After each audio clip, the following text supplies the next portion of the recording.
ओम नमो भगवते वासुदेवाय। मार्गशीर्ष महात्म 13वां अध्याय। भगवान कहने लगे कि हे पुत्र, सुनो, मैं तुमसे जागरण का लक्षण कहता हूँ।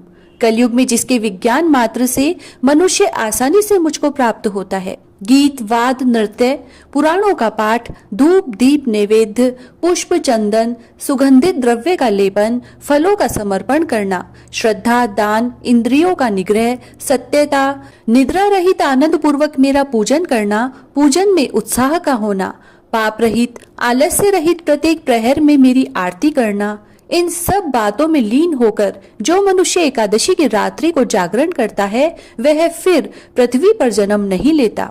जो इस प्रकार भक्ति से जागरण करता है, वह मुझ में लीन हो जाता है। जो प्राणी एकादशी की रात्रि को सो जाते हैं, वे मानो काल रूप सर्प से डसे जाते हैं और वे माया रूपी पाश के बंधन में मोहित हो जाते हैं। जो कलयुग में एकादशी के आने पर बिना जागरण के एकादशी को बिता देते हैं, वे अवश्य नाश को प्राप्त हो जाते हैं, क्योंकि यह जीवन अनित्य है। जो दोनों नेत्रों को खोलकर अपने हृदय में मेरे चरणावृंदों को स्थिर कर रात में जागरण को नहीं देखते हैं, वे पातकी है। पुराणों की कथा आदि सुने, यदि कथा कहने वाला पंडित न मिले तो मेरे सम्मुख गान नृत्य आदि करें। ऐसा जागरण करने से सैकड़ों हजारों और करोड़ों गुना फल मिलता है। मेरी एकादशी की रात्रि को जागरण करने से पितृपक्ष, मातृपक्ष और स्त्री पक्ष के कुलों का उद्धार होता है। उपवास के दिन अथवा जागरण के समय जो कोई विघ्न उपस्थित करता है, मैं उस स्थान को छोड़कर तथा श्राप देकर चला जाता हूँ। जो मनुष्य मेरी श्रविद्रा एकादशी के दिन जागरण करते हैं, मैं प्रसन्न होकर उनके बीच में नृत्य करता हूँ। जो मेरे समीप जितने दिन जागरण करता है, वह उतने अयुत यानी 10,000 तक युग मेरे पर्यंत मेरे ग्रह में आकर वास करता है। एकादशी के दिन जागरण नहीं करने से पूर्वजों की न गया श्राद्ध से, न तीर्थ सेवन से और न बहुत यज्ञों से मुक्ति होती है। अतः सब साधनों से जागरण श्रेष्ठ है। जो एकादशी के जागरण के समय पुष्पों से मेरी पूजा करता है, वह प्रत्येक पुष्प में अश्वमेघ यज्ञों का फल का भागी होता है। जो मेरे एकादशी के दिन जागरण के समय दीपदान करता है, वह प्रत्येक क्षण के प्रकाश से 10,000 गोदान का फल पाता है। जो मेरे जागरण दिन हविष्यान का नैवेद्य अर्पण करता है, वह धान को फुवाल के समान दान पुण्य प्राप्त करता है। हे चतुर्मुखी, जो अनेक प्रकार के पकवान तथा फलों को मेरे जागरण के दिन देता है, वह 100 गोदान के फल को प्राप्त होता है। जो मेरा भक्त जागरण के दिन कपूर के साथ पान मुझे अर्पण करता है, वह मेरी कृपा से 7 द्वीपों का स्वामी होता है। जो मेरे जागरण के दिन पुष्पों से मंडप को सजाता है, वह पुष्पों से सजे हुए विमान में बैठकर मेरे ग्रह में आकर आनंद से वास करता है।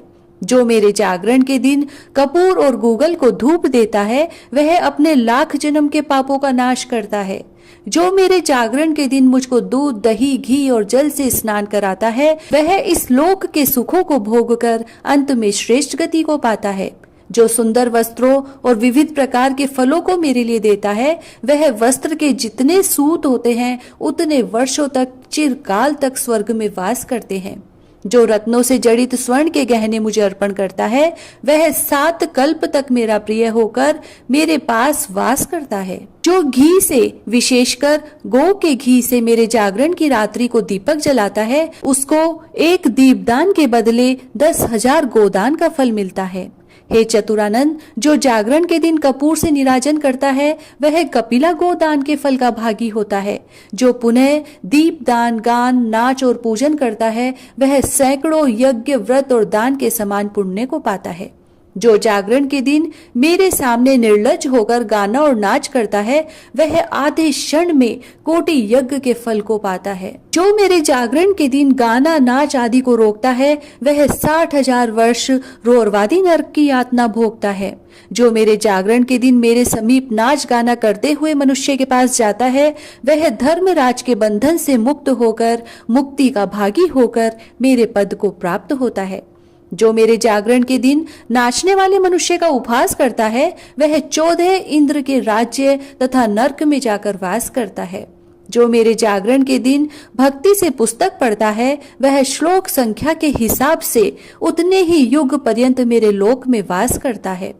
विद्वानों ने जो फल प्रदक्षिणा करने से कहा है, वह फल अनेक युगों में कोटि यज्ञों के करने से भी प्राप्त नहीं होता। हे पुत्र, जो मेरे जागरण के दिन मालाकार दीपक जलाता है, वह कोटि विमान के साथ देवलोक में जाकर कल्प वर्ष पर्यंत वास करता है। जो जागरण के समय मेरे बाल चरित्रों को पढ़ता है, वह सहस्त्र कोटि युग पर्यंत श्वेत दीप में जाकर वास करता है। इसीलिए दोनों पक्षों की एकादशी को जागरण करना चाहिए। जो जागरण के दिन गीता का तथा सहस्त्र नाम का पाठ करता है, अथवा वेदोक्त मंत्रों और पुराणों का पाठ करता है, अथवा जो धेनु दान करता है, वह सातों द्वीप सहित पृथ्वी के दान के फल का भागी होता है तथा पृथ्वी के समस्त पुण्यों से महान पुण्य के फल को देने वाला है। एकादशी के जागरण का फल है, जो मनुष्य मन, कर्म और वचन से जागरण करते हैं, उनका मेरे लोक से लौटकर फिर इस लोक में आना संभव नहीं है। जो एकादशी की रात्रि को दूसरों को प्रोत्साहित कर जागरण करते हैं, वह चक्रवर्ती राजा होता है। यह मेरा कथन सत्य है। रात्रि में जागरण करने वालों का राजा ककुतस्थ ने भी सम्मान किया है। जो अपनी शक्ति के समान दान देता है, वह अति दुर्लभ राज्य को पाता है। जो कोई गायक, वादक, नर्तक और ब्राह्मण मेरे जागरण में आकर गायनादि करते हैं, उनमें नाचने वाली वैश्या ही क्यों न हो, मेरे लोक में आते हैं। एकादशी के दिन जागरण करने से कामी पुरुष भी मुनि श्रेष्ठ की पदवी को प्राप्त हो गए हैं। मेरे एकादशी के दिन जागरण में जाति का कोई विवेकी नहीं है। इस कलयुग में एक जागरण को छोड़कर न तो ध्यान पवित्र है, न गंगा जल पवित्र है और न ही जप पवित्र है। द्वादशी के आने पर जो लोग जागरण करते हैं, वह इस कली काल में धन्य है, कृतार्थ है, इसमें कोई संशय नहीं है। इस मनुष्य लोक में मनुष्य को एकादशी के विमुख कभी नहीं होना चाहिए, क्योंकि एकादशी से विमुख मनुष्य अपने से पूर्व के गीत और आगे होने वाले जीवों को नरक में गिराता है। गुणवान एक पुत्र का होना ही अच्छा है, परंतु निर्गुण अनेक पुत्रों के होने से कोई लाभ नहीं है। जो एकादशी के दिन जागरण करके अपने पूर्वजों का उद्धार करता है और जो मेरे कहे गए जागरण का भक्ति पूर्वक पाठ करता है, वह जागरण के महात्म्य से अपने 100 कुलों का उद्धार करता है। अगम्या स्त्री के साथ गमन करने तथा अभक्ष्य वस्तु को खाने से जो पाप होता है, वो समस्त पाप एकादशी के जागरण से नाश हो जाते हैं। जो अज्ञातवश पाप किया हो या ज्ञात पाप हो तथा जो पूर्व में जन्म का अजीत पाप हो अथवा इस जन्म में किया हुआ पाप हो, मनुष्य एकादशी के जागरण करने से उनसे रहित हो जाता है। हे चतुराजन, मेरे एकादशी की रात्रि को जागरण करने मात्र से मनुष्य मुक्ति का भागी हो जाता है। जो फल कली में एकादशी के दिन जागरण से होता है, उस फल की प्राप्ति कुरुक्षेत्र और प्रयाग में वास करने वालों को भी नहीं होती। हे पुत्र, एकादशी के दिन जागरण करने से जिस फल की प्राप्ति होती है, उस फल की प्राप्ति हजारों अश्वमेघ यज्ञ और कोटि तीर्थों में स्नान करने से भी नहीं होती।